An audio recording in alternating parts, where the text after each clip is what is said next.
Are you still using rest and essentially ice for every injury? If that's what you've been doing, you need to bring yourself up to par with the latest and most effective recommendation for injuries. That rest and ice, they used to call it RICE, rest, ice, compression, elevation, is now changed to peace and love. So I'm going to go ahead and spell it out, and then I'll explain to you what that means. We're looking at long-term impact, so recovery now and long-term benefit versus just an immediate relief. So peace and love stand for protect. So remember, peace, protect, elevate, avoid anti-inflammatories, compress, and educate. And the love portion has to do with loading the joint, having optimism, vascularizing the area, and exercising it. So let's talk about this. The peace portion had to do with the immediate attention. So we want to protect the area, we want to elevate the area, we want to avoid anti-inflammatory if we can. And the reason for that is because anti-inflammatory essentially prevent the blood going to that area, that because the blood carries with it inflammatory chemicals, so that causes pain. That inflammatory chemicals causing pain also invite more blood going to that area to heal. So when you avoid anti-inflammatory, you're essentially, of course to your tolerance level, you're essentially inviting more blood to the area to initiate the process of healing.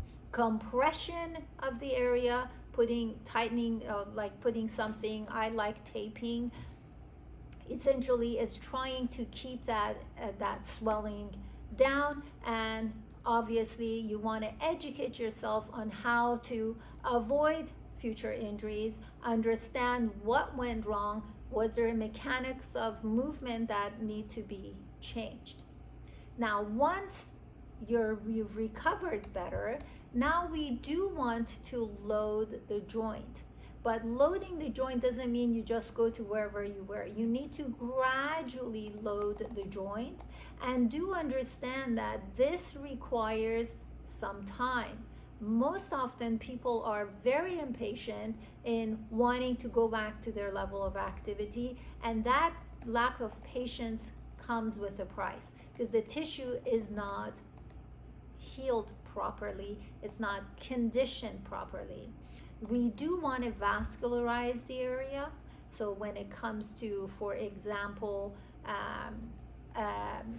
taking cortisone shots, such as people do, that does not work with the vascularization. It actually stops the blood flow to the area. That's in fact one of the reasons why it leads to, or it has less pain. The individual ends up with less pain.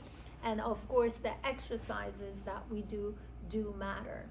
In my opinion, when it comes to injuries, we want to, unless someone accidentally, I don't know, hit you with a bat in the knee or something. If it's like to that level, it wasn't the dysfunctional patterns of movement that we're questioning.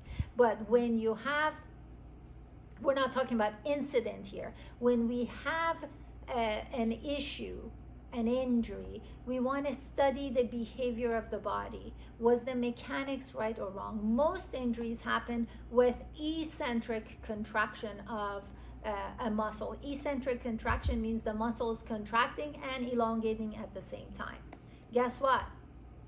Best rehabs also happen with eccentric contraction. So when it comes to rehabilitating the joint, we start with loading the joint and we work with eccentric contraction to rehabilitate the joint, to rehabilitate the muscles, to condition the muscles for better performance.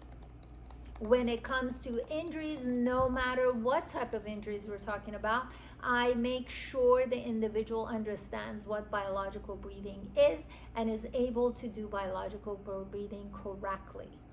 Biological breathing is how we optimize our body's positioning, is how we address the apparatus, the breathing apparatus efficiently.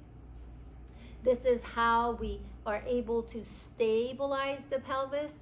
This is how we're able to deal with internal organs oscillating up and down so they're not being compressed. And this is how the right parts of your body have a chance to connect for better stability.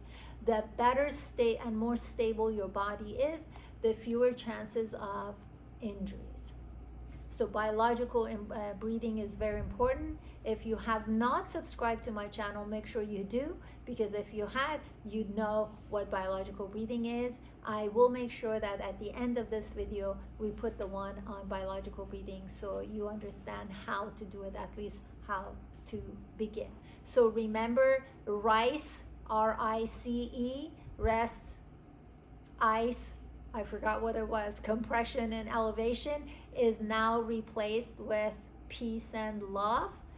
Again, that stands for protect, elevate, avoid anti-inflammatories, compress, educate, and love stands for load, optimism, vascularization, and exercise. Thanks for watching. If you have any questions, make sure you put it in the comment section.